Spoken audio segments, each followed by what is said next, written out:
entamoeba histolítica, Giardia lamblia, Blastocystis hominis y Balantidium coli, ¿no? Las dos primeras son bastante importantes. La entamoeba histolítica suele originar la verdadera disentería, ¿no? Cuando nosotros conversamos con nuestros pacientes, nos dicen, yo tengo disentería, al referirse a una diarrea cualquiera, ¿no? Que en realidad el término está muy mal usado porque la disentería es una diarrea originada, una enfermedad digestiva infecciosa originada por la entamoeba histolítica, que suele ser muy patógena y que suele originar inflamación de la mucosa y la submucosa, incluso con ulceración y sangrado de la mucosa intestinal. Y esto va a producir cuadros de diarrea no muy abundante, escasa, con fiebre, escalofríos, dolor abdominal intenso, náuseas, vómitos, incluso proctodinia, es decir, dolor anal, pujo y tenesmo rectal, ¿no? El paciente va varias veces y hace en pequeñas cantidades, ¿no? Pero con sangre, incluso con moco y espuma. En cambio, la Giardia lamblia es un protozoario que suele originar una diarrea marrón, entre marrón y parduzca, con moderada cantidad de espuma, muy acuosa, ¿sí? Y suele ser muy frecuente, especialmente en quienes suelen ingerir agua cruda, ¿no? Blastocystis hominis origina especialmente eventos de diarrea en inmunos comprometidos, especialmente en pacientes con VIH. Entonces, si el paciente, por ejemplo, que tiene VIH, tiene diarrea recurrente, acompañada de pérdida de peso, desnutrición, puede llegar incluso el blastocystis hominis a originarle un cuadro de atrofia No es vellositaria. necesario que llegue el código, solo registra nomás. En el sistema se permite registrar sin que llegue el código. Yo no hice esa opción para que llegue el código en el sistema. Listo, me informan que no, la doctora me informa que no es necesario que le dé el código. Con todo ya le mando yo el audio para que escuche.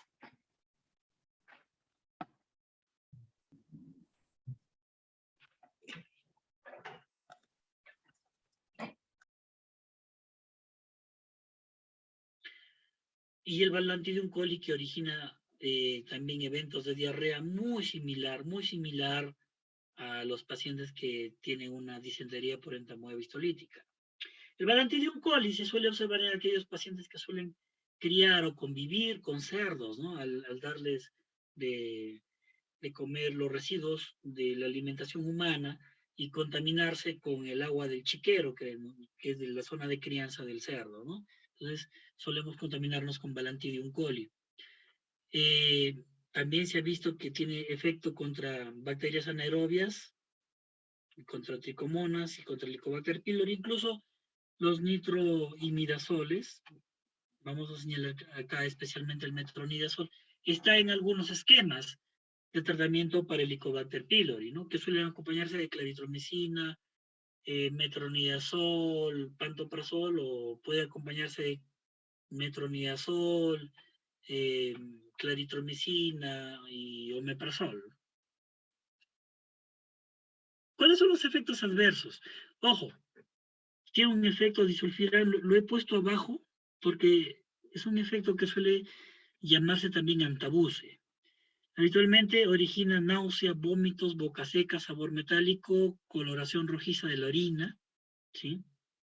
Lo que nosotros denominamos una pseudohematuria farmacológica, convulsiones, encefalopatías.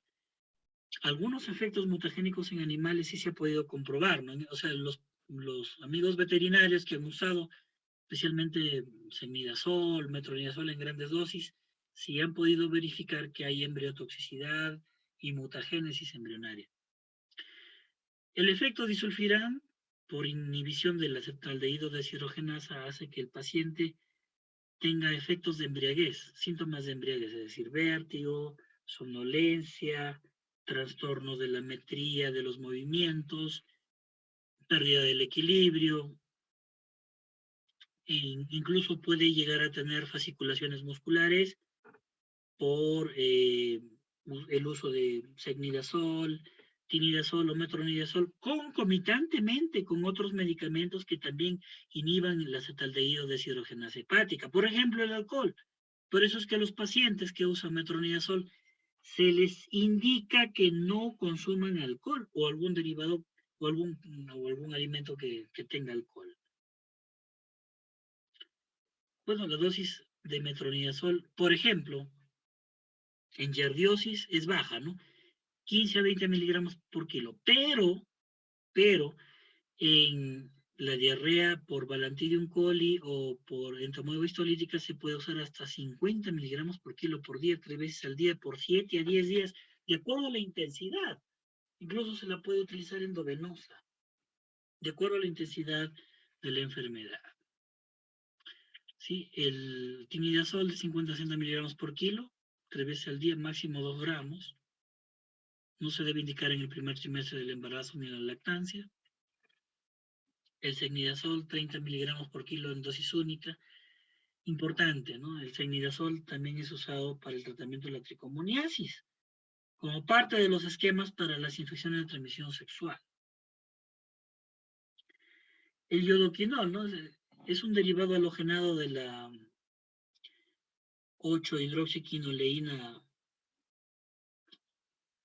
y aunque no se conoce específicamente el mecanismo de acción, se piensa que hay una inhibición también de la fosforilación oxidativa a nivel mitocondrial en el parásito.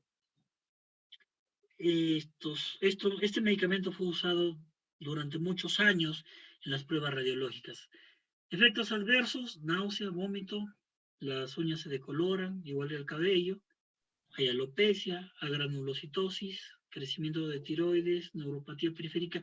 En cuanto al crecimiento tiroideo, sí, pues efectivamente se ha podido verificar que el iodoquinol, al contener moléculas de yodo, puede originar un cuadro similar a la tiroiditis de Hashimoto.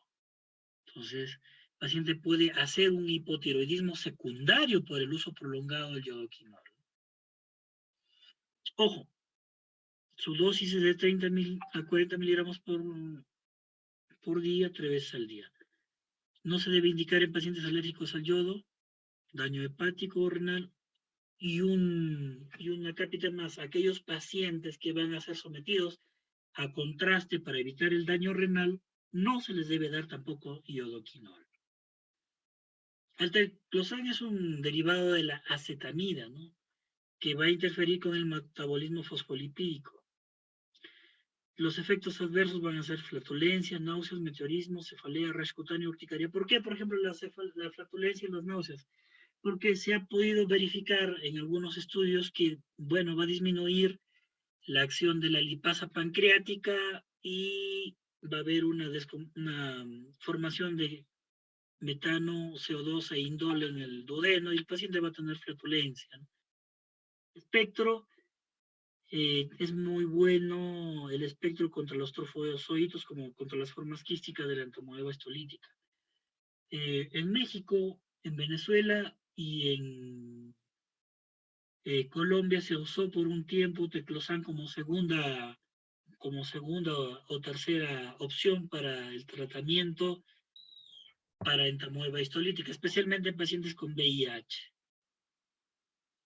6 miligramos por kilo por día es la dosis, se suele dar de 2 a 7 días de acuerdo a la presencia del parásito considerado. 7 días es el esquema que se suele usar, por ejemplo, en pacientes con VIH que tienen diarrea por entamoeba histolítica.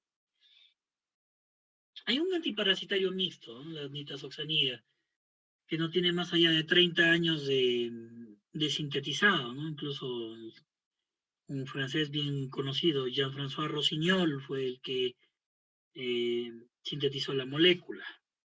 Jean-François Rossignol, incluso en el año 2003, estuvo presente acá en la Universidad Nacional de Cajamarca, donde recibió el doctorado honoris causa. Es un derivado de los nitrotriazólicos. Su mecanismo de acción es la inhibición de la polimerización de la tubulina citoplásmica. Y en protozoarios oxida la ferridoxina inhibiendo el metabolismo. La acción es muy buena contra helmintos y protozoarios, muy buena. Tiene efectos adversos como todo antiprotozoárico, como dolor abdominal, vómito, náusea, cefalea. Puede originarse una orina similar a la orina de jarabe de arce, un color ambarino, ¿sí? Por eso es que también se le llama la pseudoalcaptonuria, ¿no? Que es un término utilizado para describir a la orina ambarina de la administración de la nitrososanidad. La pseudoalcaptonuria también se suele ver con otros medicamentos. Por ejemplo, cuando nosotros consumimos la fenazopiridina. No se debe indicar en menores de 2 años, ni en mujeres embarazadas, ni en la lactancia, ¿no? Selectan, por ejemplo, se usa aquí en el Perú, Intizan, Gibotán, Soxabal. Y hablemos ahora de los antiprotozoarios tópicos, el benzoato de bencilo, crotamitón, butóxido de piperonilo, y actualmente se está utilizando uno nuevo, que es la permetrina, ¿no? Permetrina. El benzoato de bencilo es un éster simple derivado del ácido benzoílico, pero actúa en el sistema nervioso del parásito al inhibir los canales de sodio-potasio, causando la muerte. Estos medicamentos tópicos son altamente neurotóxicos y hepatotóxicos. Por lo tanto, debería utilizarse con mucho cuidado, especialmente en población pediátrica o en población geriátrica, con supervisión estricta de un adulto responsable, ¿no? El espectro parasitario coge muy bien al Sarcoptes scabiei, que es el que produce la sarna, el ectoparásito que produce la sarna, pedículos humanos, capitis, que es el llamado piojo, el tirus pubis, ahí es PT, ¿ya? Por favor, ahí había un error, es PT, tirus pubis, ¿ya? Tirus pubis. Efectos colaterales, excepcionalmente causa irritación de la piel. Bueno, muchos de nosotros de niños nos bañaban con benzotín. Yo me acuerdo que hubo un brote epidémico cuando yo estaba en la primaria de sarna en mi escuela y venían del Ministerio de Salud y nos hacían bañarnos, recuerdo, y después nos colocaban el benzotín, ¿no? 3 veces a la semana en la escuela, ¿no? Habitualmente con dosis interdiarias o diarias, 2 o 3 dosis es más que suficiente. Ojo que este es un medicamento neurotóxico y siempre se aconseja que el paciente debe colocarse del cuello hacia abajo, ¿sí? Tratar de no colocar en la cara ni en el cuero cabelludo. En cambio, el crotamitón, cuyo mecanismo en realidad de acción no es conocido, por ahí se postula también una inhibición de la fosforilación oxidativa, pero a nivel de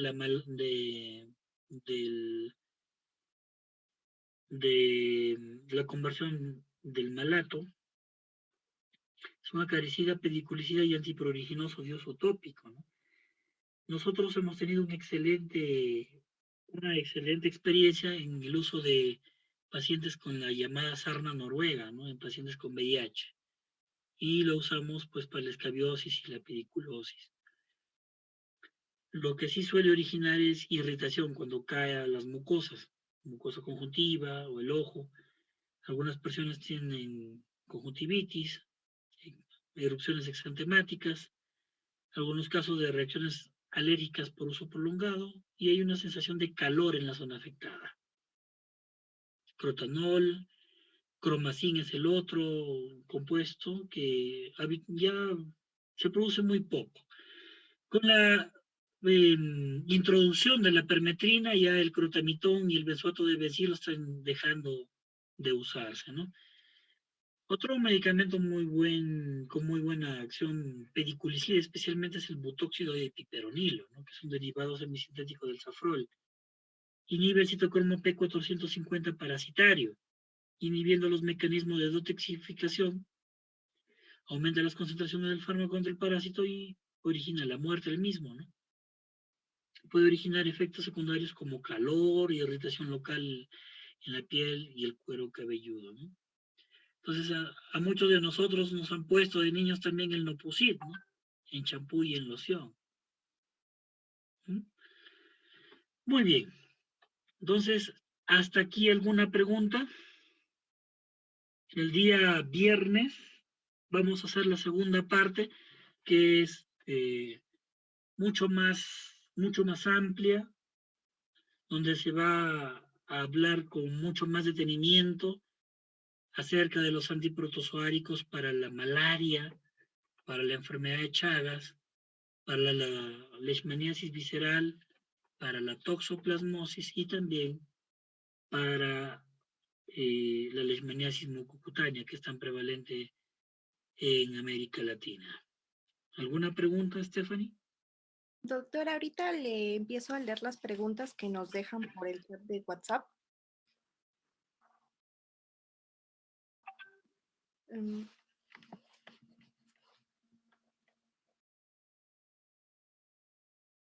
A ver, chicos, podemos ubicar la segunda parte que está por ahí mismo para completar. Disculpe, doctor, no se le escuchó mucho lo que dijo. Ya, a ver, no sé si ahí me están escuchando.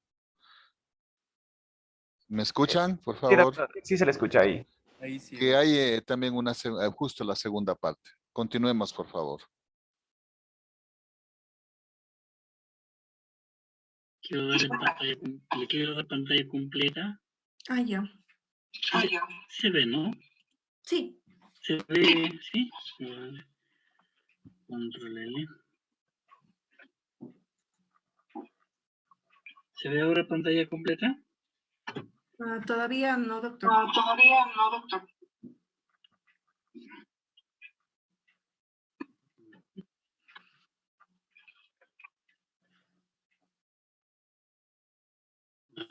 ver.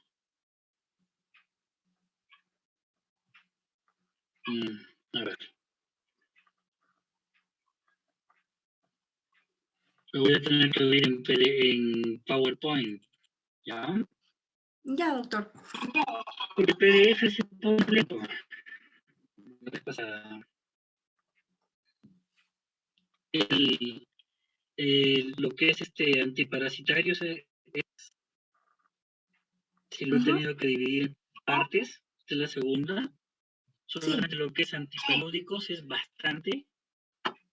Y, ojo, solo lo que es antipalúdicos es bastante. Que vamos a hacerlo hoy día. Los antiprotozoáricos no palúdicos y los antichagásicos y antileishmaniásicos es otra enorme parte. Espérate, vamos a abrir de la primera parte. Ya. Así va a abrir la segunda.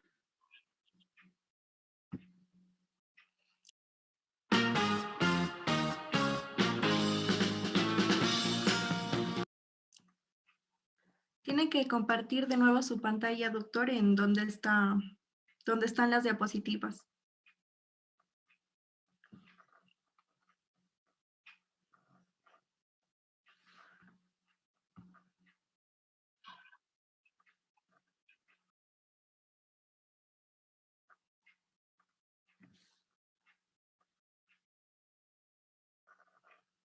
Fíjate.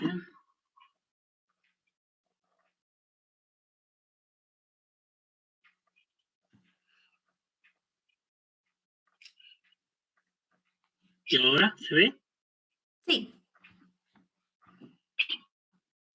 Ya. Sí, ya se ve para darle presentación completa. Espérate.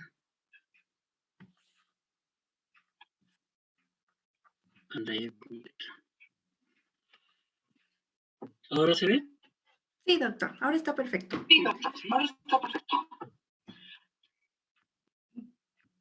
Y entonces ya comenzamos ahorita. Chicos, buenas noches. Hoy vamos a dar inicio a la segunda parte del tema de antiparasitarios con el doctor Ernesto Medina.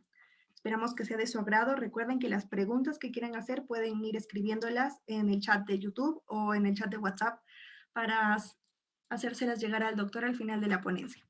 Doctor, buenas noches. Buenas noches a todos. El día de hoy vamos a hablar acerca de, en la segunda parte de antiparasitarios, acerca de medicamentos especialmente antipalúdicos, ya que esa enfermedad reviste una crucial importancia epidemiológica debido a que el paludismo o malaria es una enfermedad muy prevalente y prácticamente el 10% de la población la padece anualmente, especialmente en más de 120 países considerados en vías de desarrollo o totalmente subdesarrollados. Y eso es por una parte. Además, tenemos que especificar que esta enfermedad presenta algunas características. Ustedes recordarán, por ejemplo, que cuando hablamos de antibióticos describíamos algunas formas de resistencia, pues también entre los antiparasitarios se da. Y acerca de los mecanismos de resistencia en los antiparasitarios, lo más triste es que el uso común y profiláctico de los antiparasitarios, como antipalúdicos como cloroquina, como alofantrina, que se han dado en países en subdesarrollo, y especialmente cuando una persona va a viajar a una zona de alta endemia, habitualmente en sus gobiernos de origen le suelen prescribir el tratamiento antiparasitario, o si no el tratamiento llamado tratamiento profiláctico. En la actualidad, cuando nosotros vayamos a hablar de antiparasitarios, vamos a tener en cuenta que las especies de Plasmodium son demasiado sensibles si es que no ha habido exposición previa de Plasmodio a un huésped humano, y si es que ha habido exposición recurrente, pues fácilmente van a mutar sus genes, de los cuales ya vamos a hablar. ¿Está bien? Bueno, comenzamos. Recuerden nuestro diseño SMART, en el cual dividíamos en grupos a los antiparasitarios. En el grupo A los antimaláricos, antichagásicos, antitipanosomiásicos, y en el grupo B los anticestódicos y antitrematúdicos, esto que lo vimos en la clase pasada. Hablemos hoy día del grupo A, pero específicamente de los antimaláricos. Los antichagásicos y los antitipanosomiásicos lo vamos a dejar para la semana pasada porque son un grupo demasiado heterogéneo como para poder tratarlos en una sola clase. Bueno, vamos a comenzar hablando de algunas nociones biológicas importantes de las enfermedades por protozoarios, ¿no? Las clasificaciones y las características biológicas propias del Plasmodium falciparum, ¿no? Un comentario, recuerdo yo, hace algunos 12 años, 13 años, nosotros estábamos durante una transmisión en vivo, recuerdo yo, en el terremoto que hubo en Pisco, y a pesar de que era meses de invierno, hubo una recurrencia de los casos de paludismo entre las víctimas, ¿no? entre las personas damnificadas de aquel terremoto. Bueno, eso es para empezar. Y lastimosamente el gobierno de aquel entonces empezó a repartir grandes cantidades de medicamentos, los cuales hicieron lastimosamente efecto tóxico adverso, porque se repartió a diestra y siniestra, ¿no? Empezamos a hablar algunas cosas puntuales sobre las características biológicas de este protozoario. Este protozoario es pequeño, entre los eucariontes del reino animal es el más pequeño de los parásitos eucariontes del reino animal, y a su vez nosotros lo podemos dividir a los protozoarios especialmente en 4 subfamilias: el sarcodino, ameboideo. Ustedes conocen que se caracteriza por movimientos rotantes, producidos por los llamados pseudópodos, como la entamueba histolítica, que suele producir la diarrea disentérica. Los mastigóforos o flagelados, que están caracterizados por movimiento flagelar, como la Giardia, Trichomona vaginalis, Trypanosoma cruzi, Leishmania peruviensis. Los cilióforos, que logran hacer movimiento ciliado a través de los líquidos donde se suspenden, por ejemplo, el Balantidium coli, los esporozoos, al cual pertenecen los Plasmodium, que se caracterizan por carecer de órganos de locomoción, es decir, son trasladados de un sitio a otro a través del flujo de sangre, por eso también son llamados hemoparásitos, y son trasladados hacia órganos del sistema retículo endotelial, especialmente el hígado o el vaso. Y acá lo tenemos a dos ejemplos de ellos, Plasmodium falciparum y Toxoplasma gondii. Cuando hablamos del paludismo, que es la hemoparasitosis de alta prevalencia, hablamos de una enfermedad parasitaria originada por protozoarios, transmitida por mosquitos o anófeles. Y anualmente existen, miren aquí, entre 450 y 520 millones de casos. Ojo, solo hablamos de los reportados en el mundo, ¿sí? 450 hasta 520 millones de casos en el mundo. En el año 1998, cuando hubo un fenómeno del Niño,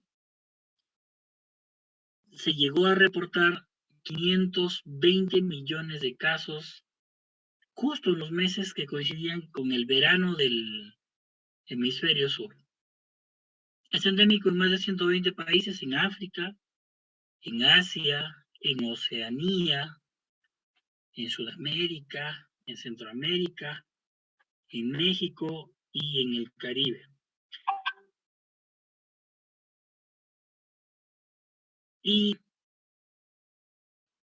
además se debe tener en cuenta que aquí en Sudamérica, Perú, especialmente la zona selvática, es una zona donde hay una alta endemia. Algunas zonas de la costa, especialmente la costa norte, y las especies de Plasmodium falciparum, de muy amplia distribución mundial, suele ocasionar infecciones pero tan graves que es la responsable de casi el 85% de las muertes asociadas a las infecciones por Plasmodium. El Plasmodium vivax, en cambio, tiene una amplia distribución, pero va a producir una enfermedad mucho más benigna. El Plasmodium malariae también tiene una distribución cosmopolita, excepto ahora el Plasmodium ovale, que solamente está confinado al África, especialmente al África subsahariana occidental, es decir, para la zona de Ghana, República Democrática del Congo, Nigeria, ¿no? Y Níger. Aquí en nuestra misma región de Cajamarca tenemos zonas de alta prevalencia de Plasmodium, especialmente en la zona nororiental, es decir, las provincias de San Ignacio, Jaén, las zonas bajas de Cutervo, de Celendín, de Chota, de Cajaramba. En este cuadro lo he obtenido de un atlas de hemoparasitología. Se puede observar cómo las diversas especies de paludismo, es decir, de Plasmodium, tienen características microscópicas muy diferentes, que las hace típicas y en diversas fases del desarrollo. Entonces, pueden apreciar a la izquierda, Plasmodium vivax, luego Plasmodium falciparum y Plasmodium malariae, ¿no? Entonces se puede apreciar, por ejemplo, que, por ejemplo, en los trofozoitos en desarrollo hay una forma muy, muy disímil en el Plasmodium malariae. Y en los esquizontes inmaduros del Plasmodium ovale se denomina el signo del desgarro cuando se aprecian esquizontes inmaduros con una especie de pseudópodos, llamémoslo así. O también se llama configuración en escoba. Y finalmente, el Plasmodium falciparum, que tiene tanto los microgametos femenino como masculino, la forma de un plátano o banana, ¿no? Una cosa muy interesante que cabe destacar en cuanto a las infecciones por Plasmodium falciparum. El continente donde encontramos más infecciones por Plasmodium falciparum es el África. Pero hay poblaciones que han desarrollado mecanismos mediante el cual, y eso sí lo voy a describir en este momento, estas poblaciones cuando se infectan por Plasmodium falciparum no hacen la enfermedad grave o simplemente permanecen asintomáticos, ¿sí? Este mecanismo se denomina alteración CCRX4. ¿Qué es la alteración CCRX4? Es la pérdida o es la no transcripción, perdón. Y finalmente traducción proteica de un receptor proteico del linfocito CD4 denominado CCRX4, que también se suele acompañar de una inexpresión de membrana de la proteína CCR5.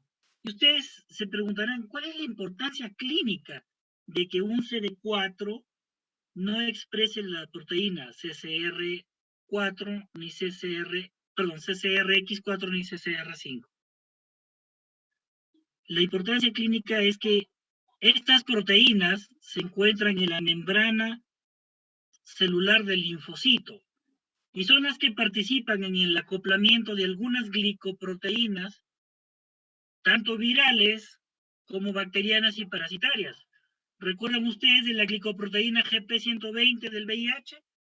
Esa proteína se debería ligar al receptor CD4 sostenido por el correceptor CCRX4 y CCR5.